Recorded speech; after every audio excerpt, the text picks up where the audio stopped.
Alors, je vais effectivement faire écho aux deux présentations qui viennent de passer, qui va permettre, en tout cas je l'espère, d'apporter notre modeste contribution à ces questions de label, d'impact environnemental, d'analyse de cycle de vie et de la façon dont on peut le valoriser. Alors, moi je vais partir de ce qui existe aujourd'hui chez nous, parce que c'est aussi dans ce sens-là que les choses ont été faites. Je ne vais pas vous parler d'abord d'analyse de cycle de vie, puis de notre démarche, parce que nous, on a fait l'exercice dans l'autre sens. On parlait de sincérité ce matin, donc l'idée c'est aussi d'être réaliste par rapport à ce qui s'est vraiment passé.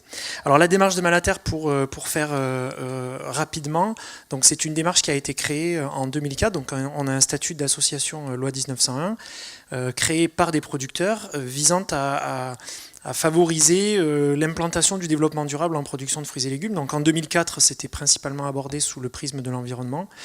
L'idée étant de faire comprendre que on peut tout à fait faire une agriculture plus vertueuse, qui est multicritère et qui prend en compte les divers aspects d'impact, pas que les impacts environnementaux, au niveau de la production agricole. Donc la démarche repose sur la notion de responsabilité des entreprises, et ça c'est un terme auquel on tient énormément, puisque des producteurs qui prennent leurs responsabilités, qui s'engagent, ça fait partie de l'ancrage fort de notre démarche. Il y a le caractère sain et sûr des productions, donc les questions de santé, les questions de sécurité environnementale, de sécurité alimentaire, de sécurité sanitaire, bien entendu.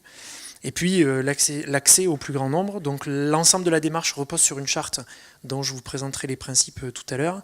Ce qu'il faut retenir, c'est que c'est une démarche qui est volontaire. J'en ai encore parlé tout à l'heure en aparté pendant la pause.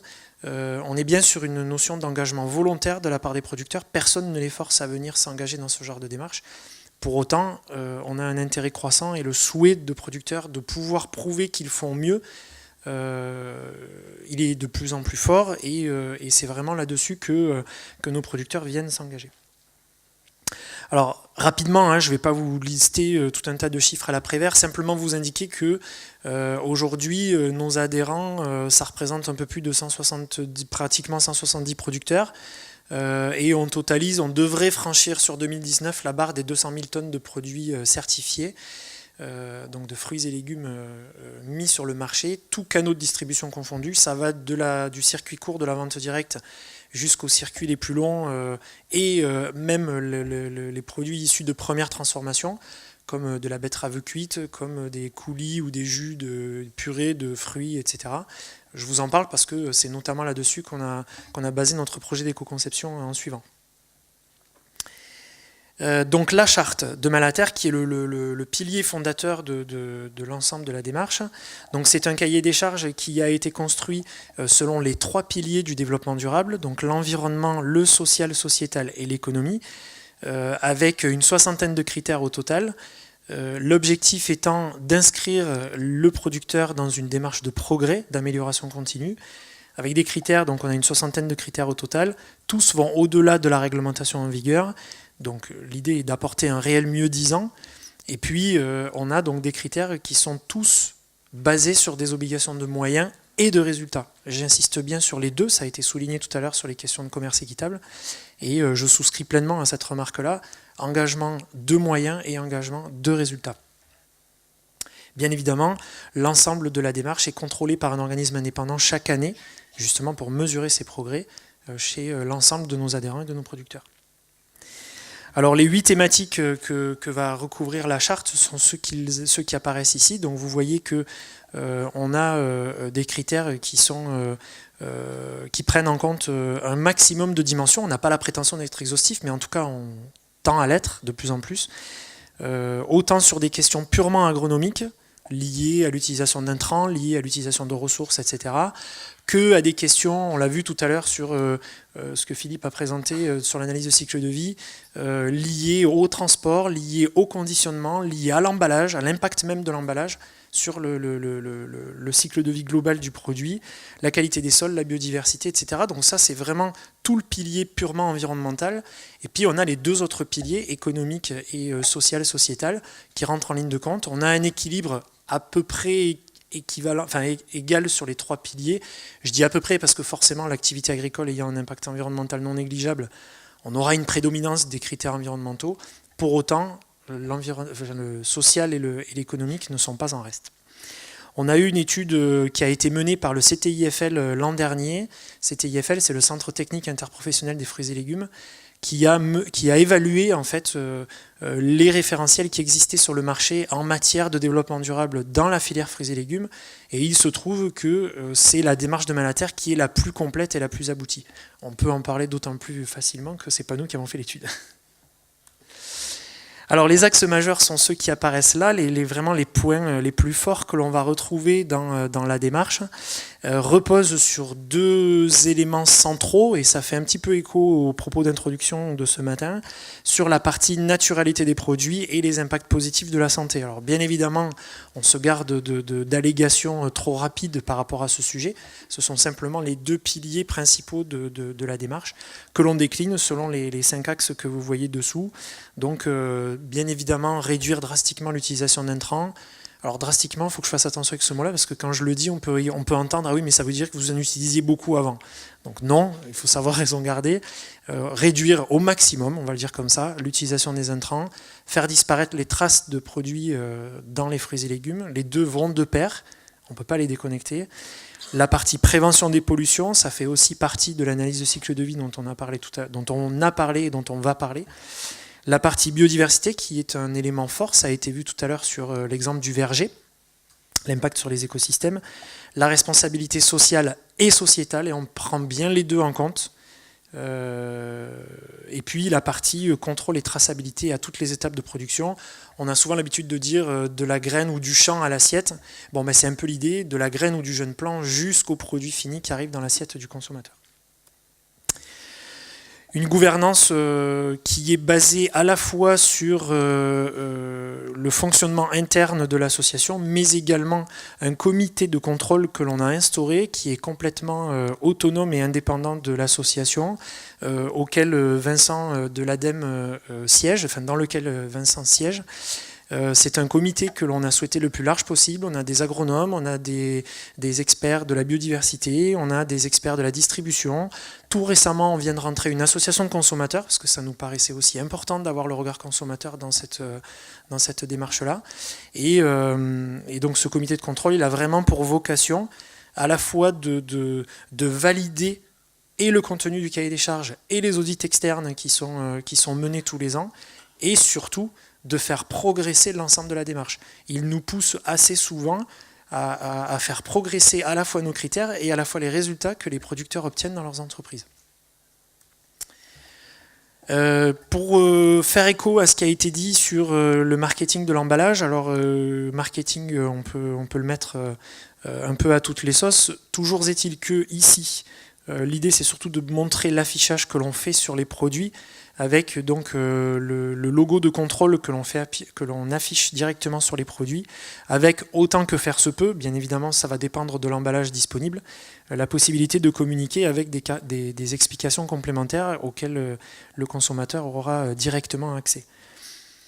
Après, alors encore une fois, il y a toute la sphère numérique qui prend de plus en plus de place et qui sont des vecteurs extrêmement importants de communication envers le consommateur. C'est-à-dire qu'on fait passer des messages selon les différents canaux de communication, des petits films, de l'animation, du message sincère et véritable, je reprends les termes qui ont été utilisés ce matin, réaliste, mais positif, ou positif mais réaliste, vous le prenez dans le sens que vous voulez, dans l'optique de pouvoir expliquer ce que font les producteurs, les progrès qu'ils sont en train de réaliser, qu'ils ont déjà obtenus et ce vers quoi on tend progressivement. Avec des mots simples, tant qu'à faire. Alors, je terminerai uniquement sur le dernier pilier de ce qui est affiché là, la partie éco-conception, donc c'est celle vers laquelle on s'est dirigé. Alors pourquoi on est arrivé à cette démarche-là?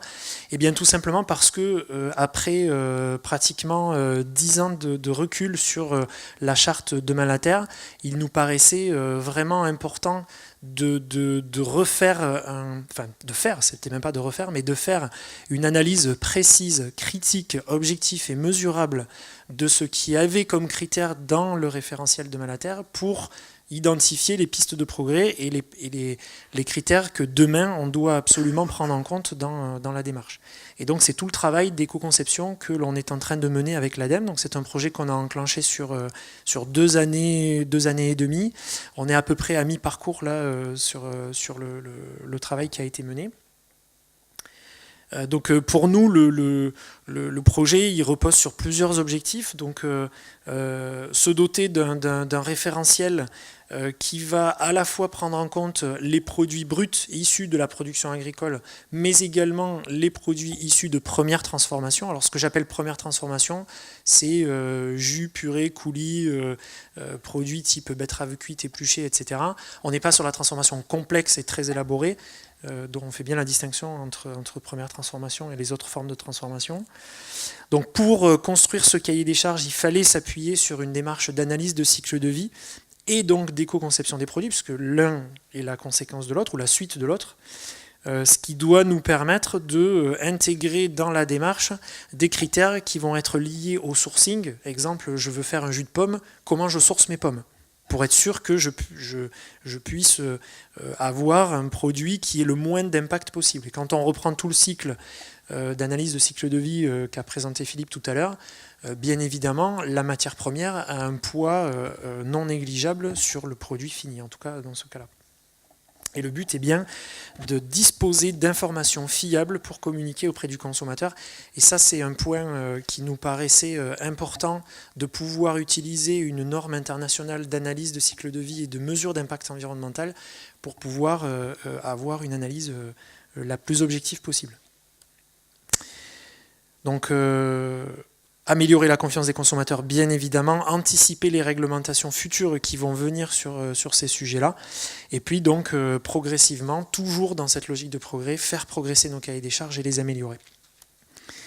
Donc aujourd'hui, on travaille selon 3 types de produits, que ce soit des produits à base de fruits rouges, des purées de légumes, en l'occurrence, on a pris l'exemple d'une purée de concombre, et puis la betterave rouge qui est donc récoltée, cuite, épluchée, mise sous vide.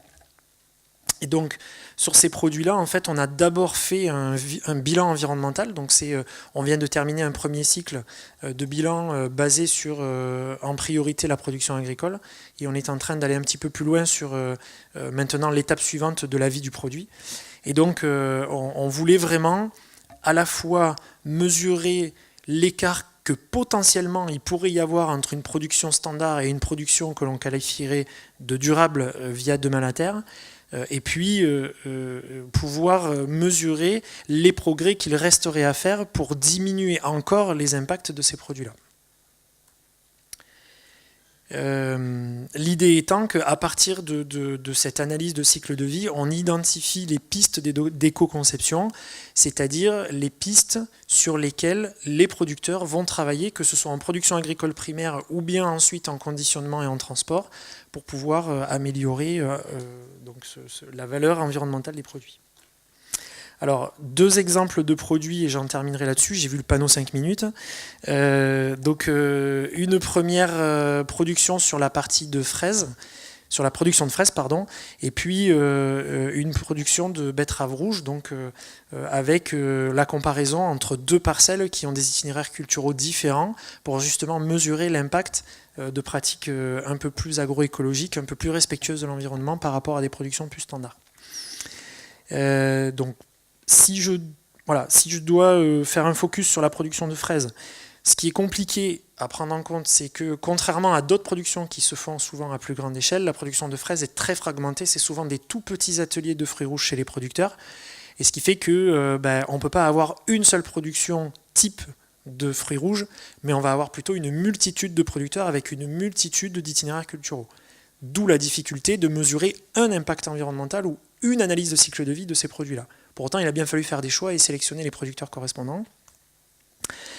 Et puis, bien évidemment, il y a ensuite, parce qu'on a mesuré à la fois la production agricole, mais également la transformation, parce qu'on est parti sur un coulis de fraises.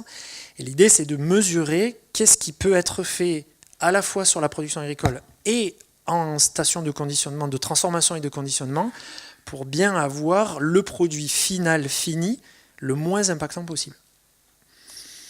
Si on fait le même exercice sur la betterave rouge, donc il faut déjà reprendre tout le circuit de production de la betterave rouge que vous allez pouvoir acheter déjà prête à consommer dans votre magasin. Il faut reprendre l'intégralité du circuit du produit pour bien savoir où est-ce qu'on positionne le curseur et pour bien savoir qu'est-ce qu'on doit mesurer comme impact au niveau de l'analyse de cycle de vie. Et donc le résultat qui en ressort ici, donc ça c'est des résultats qui ont été présentés chez nous en interne en novembre dernier, au dernier comité de pilotage, qui a permis de voir où se trouvent les principaux points d'impact environnemental sur la production du produit. Et donc on sait que à l'avenir, ça va être sur ces pistes-là que l'on devra travailler en priorité. Alors vous voyez bien, hein, sur la consommation d'eau, typiquement c'est uniquement la production agricole qui rentre en ligne de compte. Par contre, sur les questions de consommation d'énergie, ça va être beaucoup plus la partie transformation et conditionnement, beaucoup plus que la partie production agricole. Voilà. Et donc en fait, alors même si intuitivement on pourrait se dire oui ça paraît logique, mais de pouvoir l'objectiver avec une méthode d'analyse internationale, c'est quand même beaucoup plus concret pour nous et beaucoup plus facile à exploiter et à communiquer.